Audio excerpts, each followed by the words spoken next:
팔척귀는 이름부터 기괴하다. 팔척은 인간의 보통 키를 훨씬 뛰어넘는 거인 크기, 즉 자연의 법칙을 넘은 존재를 상징한다.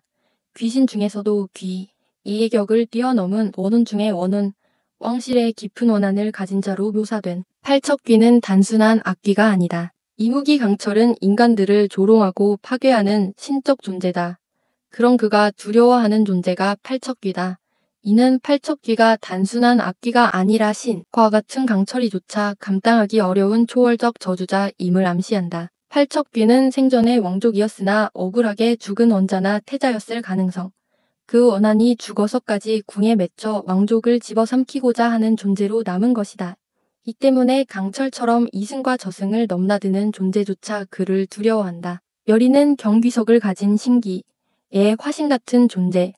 그녀는 타고난 영적 통로이며 귀신들의 관문 같은 인물이다.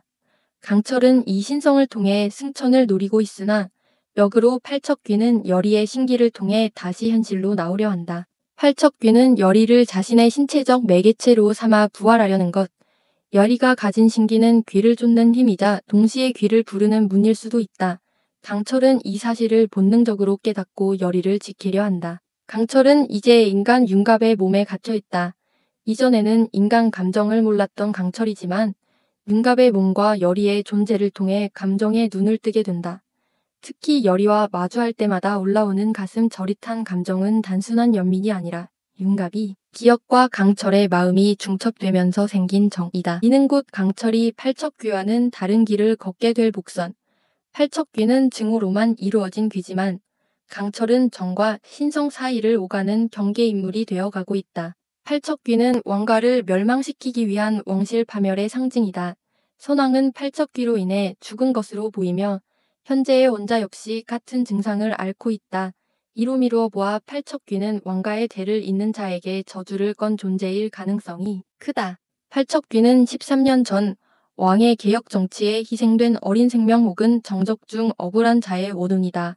여리가 도성에 발을 들이자마자 움직인 팔척귀의 기세는 여리가 이 저주의 근원에 닿아 있음을 암시한다. 팔척귀와 여리를 향한 첫 접촉이 이루어지는 순간 강철은 처음으로 누군가를 지키려는 의지를 갖는다. 강철은 경귀석을 빼앗고 여리와 함께 팔척귀와 싸울 준비를 하지만 문제는 그가 여전히 인간의 몸이라는 점. 팔척귀의 힘은 강철보다 훨씬 압도적이다. 그러나 윤갑의 기억과 여리의 신기, 그리고 강철의 초월적 능력이 삼위일체가 되는 순간 비로소 팔척귀에 대적할 실마리가 드러날 것이다. 여리는 아직 경귀석 외에도 넙떡이 담긴 비밀의 호신부를 완전히 해독하지 못했다.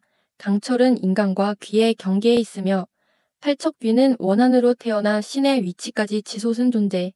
이들 셋이 맞닿는 그 지점이 곧 귀궁, 즉 귀들의 궁궐이라는 상징적 공간이다. 귀궁은 단지 궁궐이 아니라 귀신과 인간, 생명과 죽음, 정과 원한이 교차하는 시공간이다.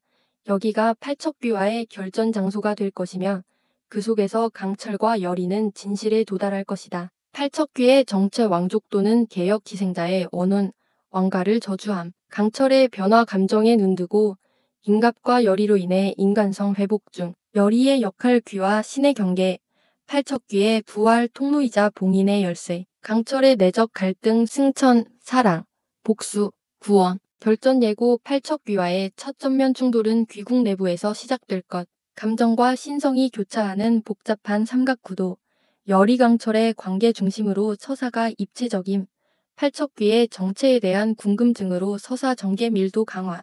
팔척귀의 이름은 누군가의 죽음과 짝을 이룬다. 그 죽음은 과연 누구의 것이며 누가 막아설 것인가. 다음 회차에서 뵙겠습니다.